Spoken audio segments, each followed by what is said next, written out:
Romanos, carta aos Romanos, no capítulo 6, versículo 23.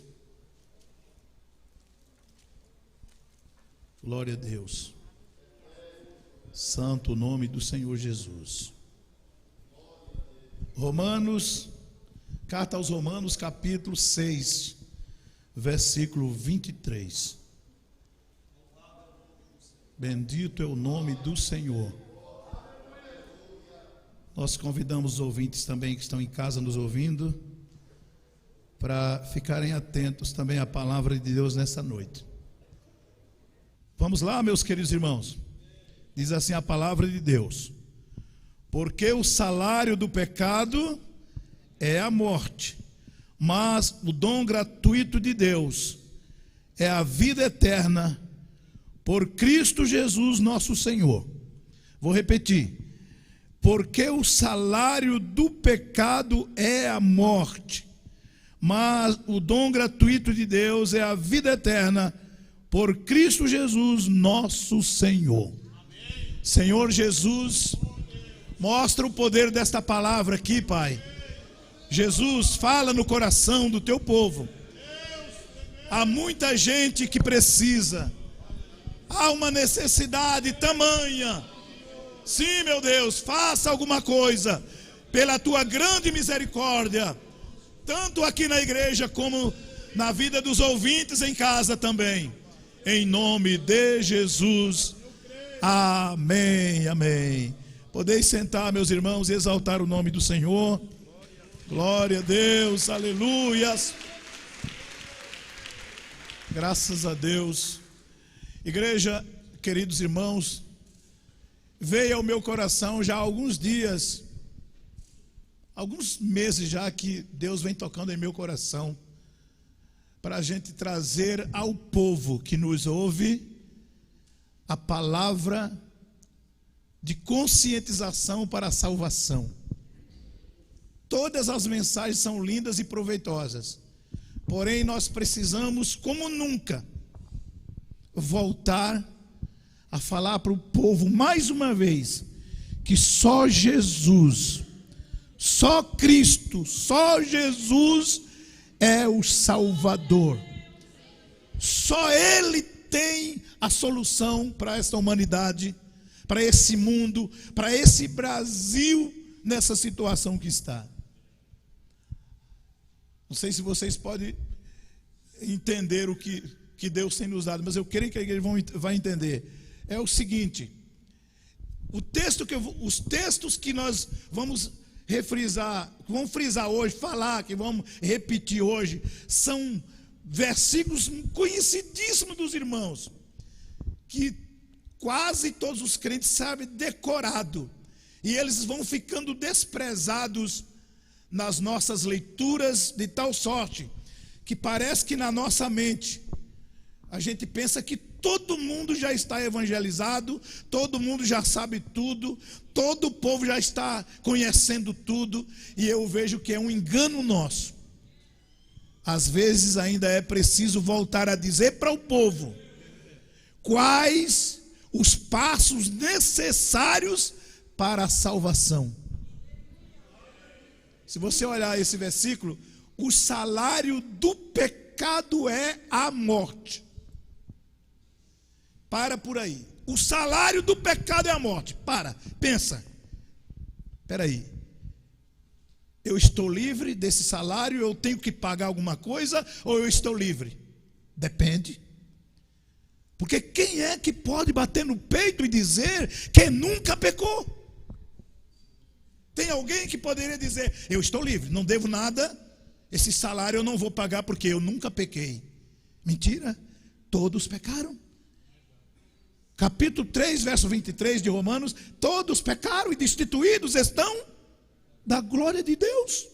E o salário do pecado é a morte. Então eu pequei, eu devo alguma coisa. A parte B do versículo dá a saída, dá a solução, mostra o remédio. O salário do pecado é a morte. Agora, o dom gratuito de Deus é a vida eterna por Cristo. Então, única forma O único jeito de não pagar esse salário pesado é receber Jesus como Salvador. Eu quero que essa mensagem vai ficar gravada. Se ela não servir para os que estão aqui, vai servir para alguém que vai ouvir depois o que eu estou pregando aqui, em nome de Jesus. Em nome de Jesus. O salário do pecado é a morte. Ouvintes, irmãos aqui da igreja, você pecou, tem um salário a pagar. Você quer ficar livre desse salário? Quem poderia pagar? Não há dinheiro, não há prata, não há ouro que possa pagar. Então, Jesus paga por você. Jesus pagou por nós. Qual é o segredo? Aceitando Cristo como Salvador. Alguém diz: pastor, eu já sou crente. Mas que crente é você? Que crente sou eu? Que crente somos nós? Estamos mesmo sendo crente? Aceitamos Ele pagar esse preço por nós? Ou somos os crentes do nosso jeito? Não. Aceitando Cristo de todo o coração, Jesus paga esse valor por você. O salário do pecado é a morte. Ele deu a vida na cruz do Calvário, pagando esse salário por você, por você, por você, por mim, por todos nós. E quem poderia dizer estou livre? Quem poderia dizer nunca pequei? Meus irmãos, nós vivemos a época do fim. O caso é muito mais sério do que muitos estão pensando. Poderia trazer outro texto aqui nessa convenção, aniversário de 26 anos da igreja, mas nós precisamos voltar a conscientizar o povo do nosso Jesus Salvador. Vivemos hoje, olha, em que os grandes movimentos evangélicos que se dizem crente, eles têm, carnaval gospel, quadrilha gospel. Muita gente sabe, outros não sabem. Quadrilha gospel, casas noturnas gospel, entendeu? E outras coisas que eu nem vou falar. E aí o pessoal entra como se estivesse entrando em locais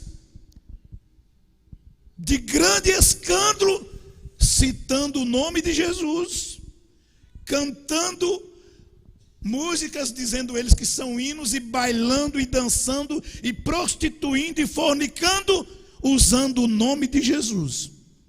Hoje eu estou dizendo para a igreja que o salário do pecado é a morte, mas a saída para isso é o remédio, Jesus Cristo, é o nosso Salvador. Se nós não mudarmos de vida, de situação, de postura, o mundo vai de mal a pior. E o meio evangélico contaminado, o povo crente contaminando, achando que está tudo bem.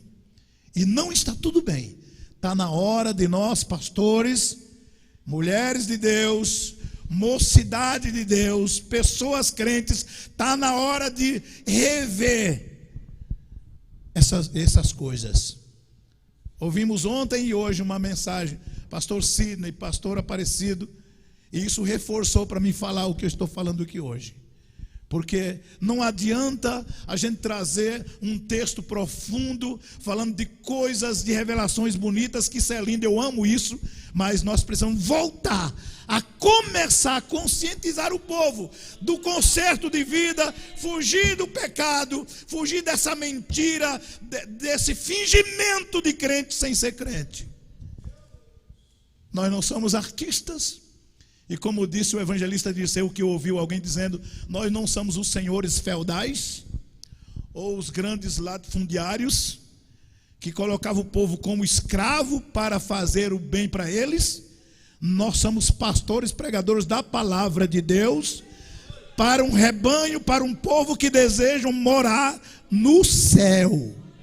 Aleluia, por isso convenhamos falar a verdade para o povo.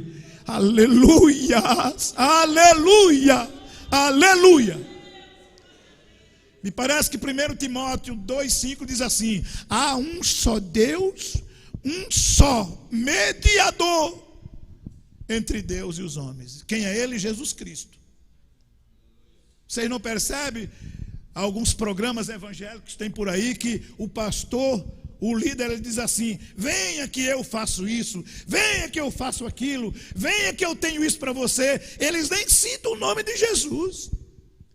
Eles não estão nem falando no nome de Jesus, porque parece que eles são os donos do poder e da verdade. Irmão, mas todo poder pertence a Cristo nosso Senhor. Aleluia, glória ao nome de Jesus Cristo. Glória ao nome do Senhor. E são gente de todo jeito, de posturas indecentes entrando nas igrejas como artista. Eu contei hoje para os irmãos, numa das igrejas do nosso campo lá, outro dia, não tem muitos dias, para vocês terem uma ideia. Isso dói o coração da gente, a postura desses homens. Chegou um carro, estacionou na frente da igreja, e aí falou com os irmãos: olha, varão, viemos hoje para congregar com vocês. Viemos hoje para congregar com vocês. Tudo bem, podem entrar, irmãos, sois bem-vindos. E eles entraram, e os outros já abriram a porta-mala do carro, arrancou uma caixa de som, um teclado e mais alguma coisa, e já foram instalando lá na frente do altar, e os irmãos, graças a Deus que os irmãos, na orientação que nós temos dado, que temos ouvido aqui, os irmãos têm guardado a postura de uma igreja. O outro deu sinal para ele lá e já começou a ligar o teclado e começou aquela batidona. Começou aquele batidão ali. O irmão só falou para ele: para. Ele parou, desligou. E o irmão tocou o barco no culto normal. Oportunidade da irmã Maria, o irmão Zé, o irmão Joaquim. Entendeu? E tocou o barco. Eles estão lá esperando, achando que ia fazer a festa ali dentro. Terminou o culto, não deram oportunidade para eles. Viraram o cão, ficaram brabo. Viemos hoje aqui para festejar com vocês. O irmão falou: aqui tem ordem. Aqui tem ordem. Aqui tem ordem. Aleluia. O irmão ainda foi educado, disse para ele assim: o senhor pode até ser mais crente do que eu, mas a igreja tem ordem. Aqui tem ordem. Voltaram brabo. E é desse jeito, meus irmãos, a nossa postura de cristão tem que mostrar para o mundo que nós temos uma diferença. Vocês lembram, me parece que capítulo 4 de 1 Coríntios, é isso, que fala que os homens nos considerem, como é que fala? Como dispenseiro dos mistérios de Deus. E que é bom que os dispenseiros se achem fiel. Dispenseiros, o pastor sempre fala nisso aí. Eu vivi na roça, eu sei o que é isso. Aquele quarto guardado às dispensas, que só quem poderia ter acesso à chave eram pessoas responsáveis. Toda família organizada, o quarto da dispensa era trancado. Não é porque ninguém está fazendo caso do que comer, não. É porque tem que ter ordem. Senão a criançada bagunça, os cachorros entram lá, os porquinhos também do quintal entram lá, bagunça tudo. Tem que estar fechado. A chave está no acesso de quem tem responsabilidade. Toda vez que precisava de alguma coisa, cadê a chave? Está lá debaixo da telha. Levanta aí a telha. Vocês não conhecem essa linguagem. Está debaixo do tijolo. Está lá em cima da soleira da porta. Alguém sabia onde estava a chave? Para tirar a comida, para fazer o almoço, para o lanche, para a janta. Depois deixava lá de novo. Se alguém precisasse de alguma coisa aí, as pessoas que tivessem acesso à chave não tivessem ali, tinha que esperar quem tinha a chave. E se porventura alguém fraudasse ou roubasse alguma coisa, alguém da família, porque eu conheci uma família que tinha alguém que tinha acesso à dispensa. Sabe que a pessoa era viciada em cachaça. Entrava na dispensa, pegava rapadura, pegava farinha, pegava feijão e vendia para beber cachaça. Sabe o que aconteceu? Quando o pai de família descobriu, escondeu a chave dele, nunca nunca mais ele teve acesso à chave. Você tem acesso à chave da despensa dos mistérios de Deus. Mas precisamos ser fiel. Por outro lado, você percebe que as pessoas vêm para cá para receber a oração das nossas mãos, porque eles sabem que aqui tem homens e mulheres de Deus, que quando ora, Deus faz alguma coisa. Aleluias! Glória ao nome do Senhor. Só que a situação vai se agravando e vai entrando essas heresias no meio do povo crente, e a maioria, uma grande parte, não percebe, acha que está tudo bem. Ô meus irmãos, não está tudo bem não, a coisa está feia. O caso é sério, sério, sério, sério demais. Eu ainda vou falar um negócio para vocês. Muitos barulhos. Tem pessoas que, se estiver no banco aí, está quietinho, não dá nem um glória a Deus. Mas se colocar o microfone na mão, é duas palavras, é uma gritaria, e é língua estranha, e é profecia. Tirou o microfone. Que poder é esse? Será que o poder está aqui no microfone? Irmão, a coisa é mais séria do que nós pensamos. Bendito é o nome do Senhor, Salvador Jesus Cristo.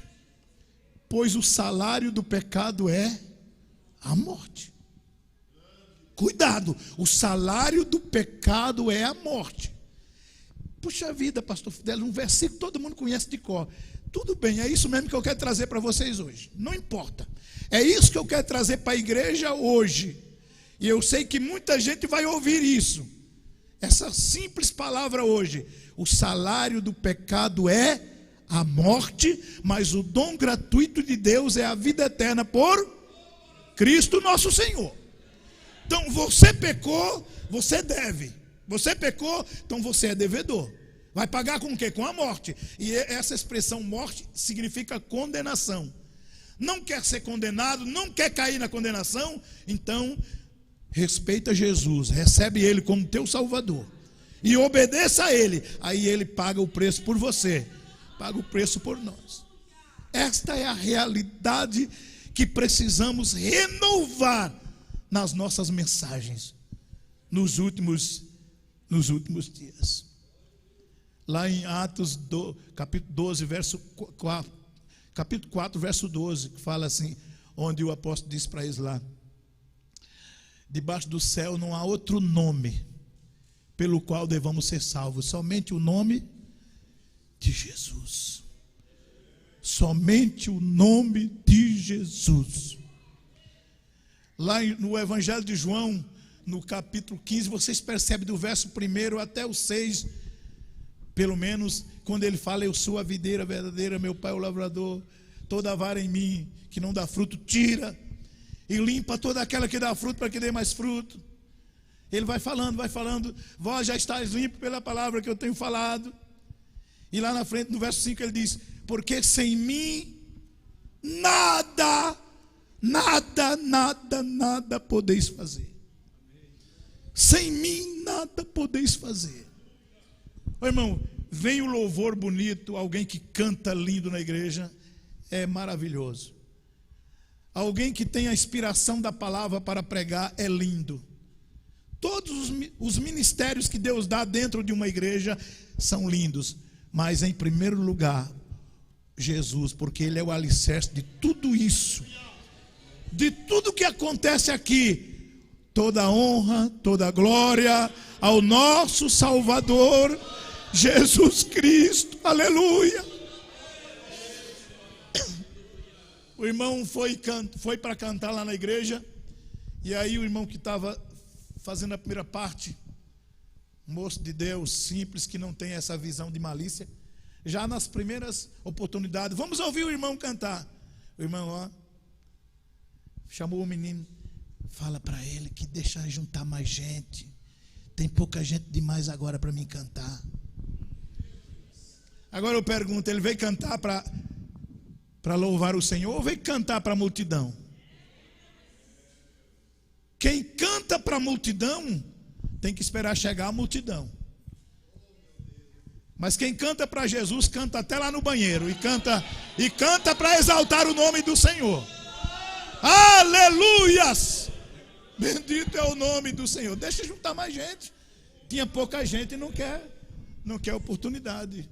Ah, meu Deus, a situação é... Eu não estou falando nem a metade de tantas coisas que eu pensava falar para os irmãos, mas Deus há de revelar para vocês o meu sentimento, o sentimento que está no meu coração acerca dessas coisas. Eu ouvi outro dia um rapaz falou: pastor, você já viu isso aqui? Abriu o celular, mostrou o vídeo. Eu nem tenho coragem de falar para você aqui o que um pastor faz na igreja dele lá.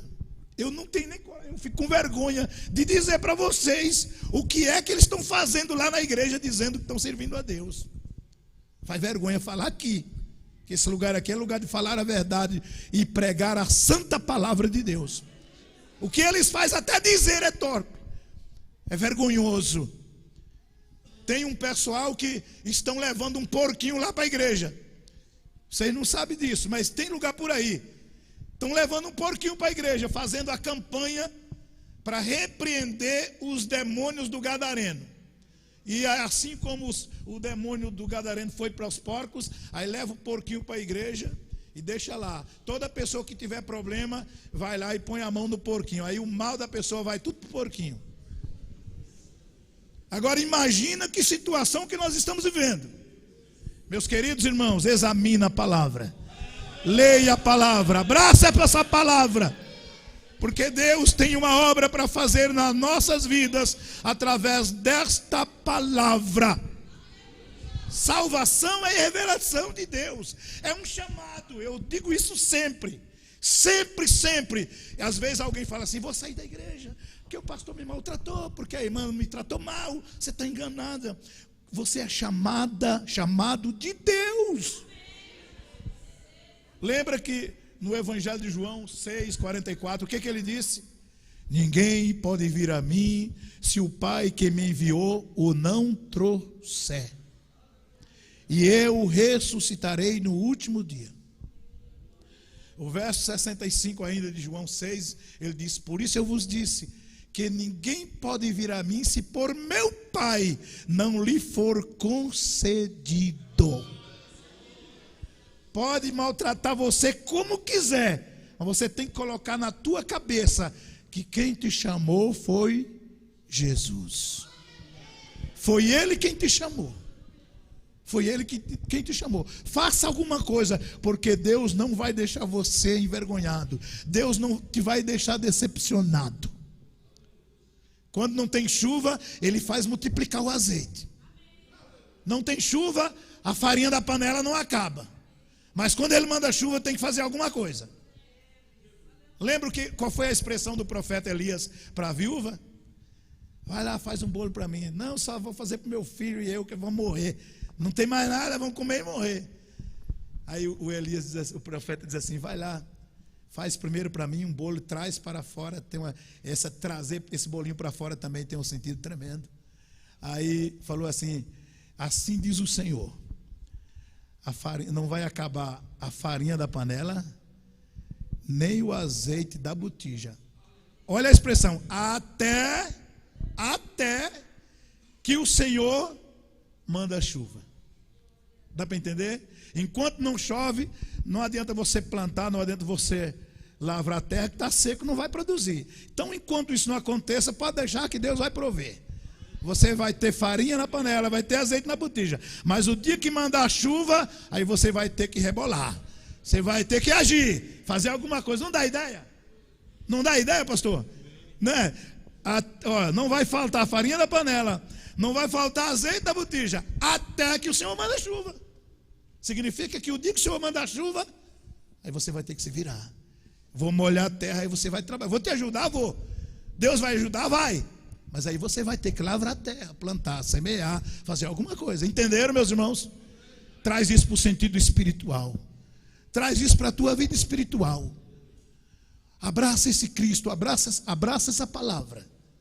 Não se envolva, irmãos, com tantas coisas chamativas que tem por aí.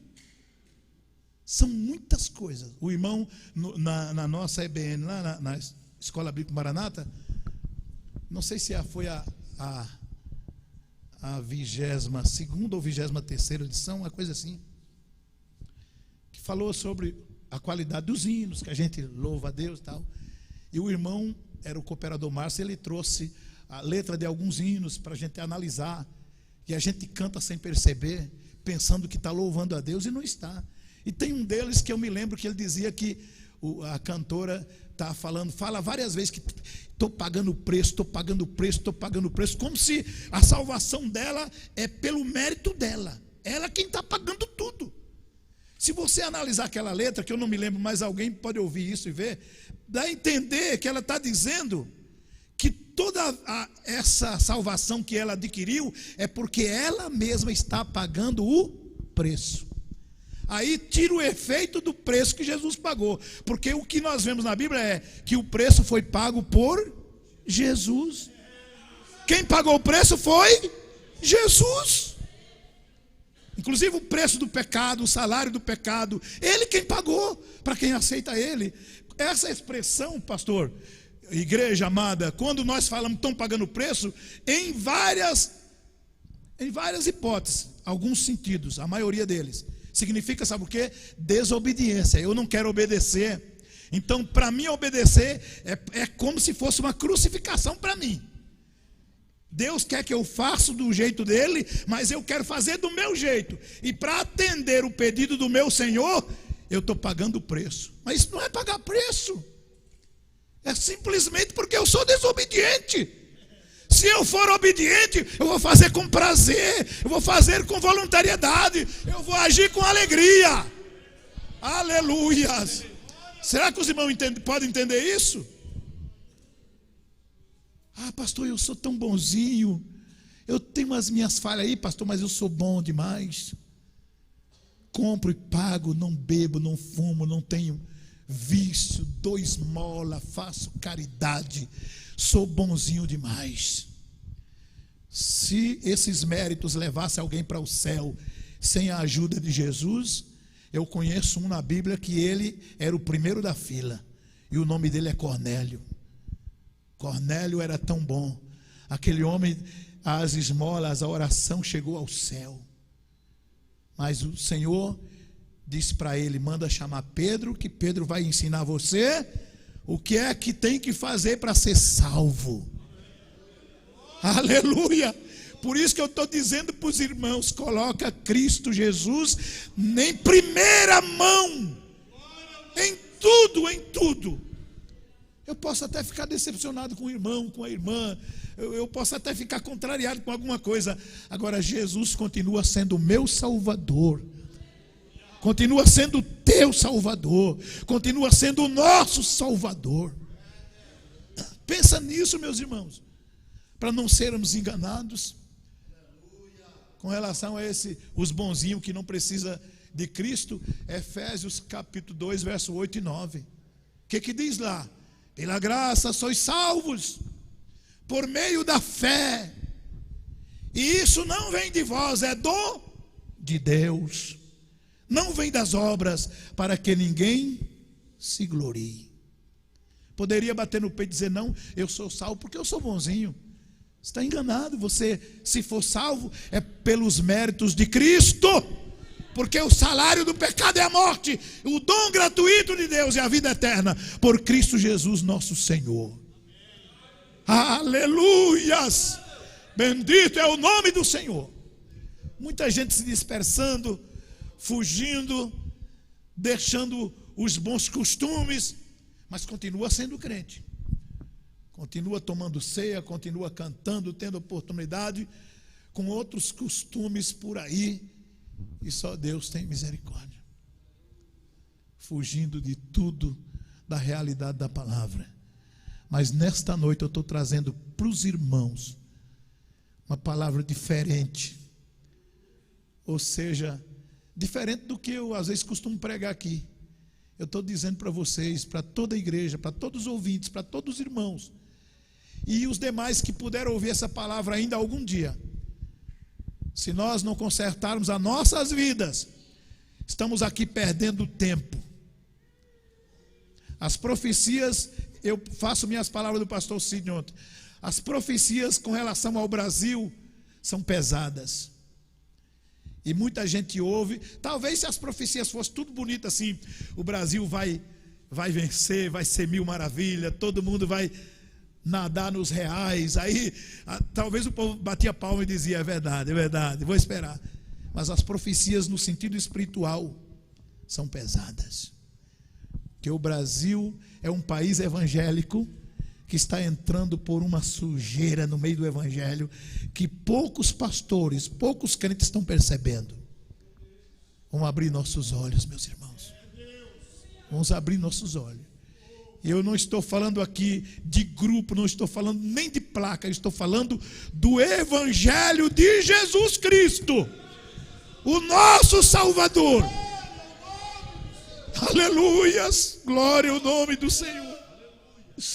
Eu sei que Ele está aqui conosco e Ele há de fazer alguma coisa por nós.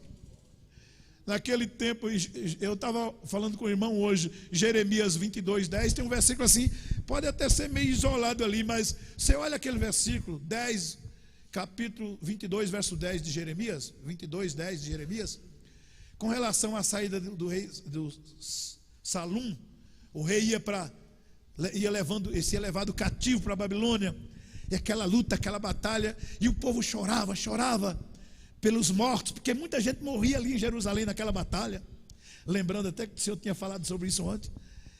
E aí o profeta foi usado por Deus para dizer assim no verso 10: não choreis pelo morto, nem lastimeis. É mais ou menos isso, pode ser que a tradução dos irmãos mude um pouquinho. Não choreis pelo morto, nem lastimeis.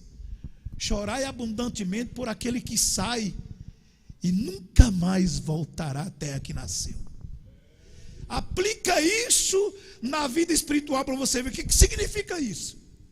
Quem morreu ali em Jerusalém, mas morreu em Jerusalém. E o povo chorava pelos mortos. Eu vejo que o profeta quer dizer, morreram, mas morreram aqui em Jerusalém. E eles que estão indo cativo, nunca mais volta. Não dá ideia daqueles que saem da igreja e nunca mais tem força para voltar. E até quer voltar, mas o inimigo que prendeu ele lá fora não deixa ele voltar. Aquele rei estava indo para a Babilônia, por mais que ele quisesse voltar, o seu exator, o seu inimigo, quem estava levando ele, jamais liberava para ele voltar. É do mesmo jeito de uma pessoa que sai da igreja, sai dos caminhos do Senhor, ele às vezes quer voltar. Ouve um hino, lembra da igreja. Ouve uma mensagem, lembra da igreja. Mas não tem força para voltar, porque tem um inimigo que prende ele lá fora. Aleluias. Esta é a noite de concerto para nós aqui, nesta igreja, neste lugar, em nome de Jesus. Que Deus te abençoe. Esta é a palavra que o Senhor nos deu aqui nesta noite. Palmas que exaltam o Senhor Jesus. Aleluias. Glória a Deus.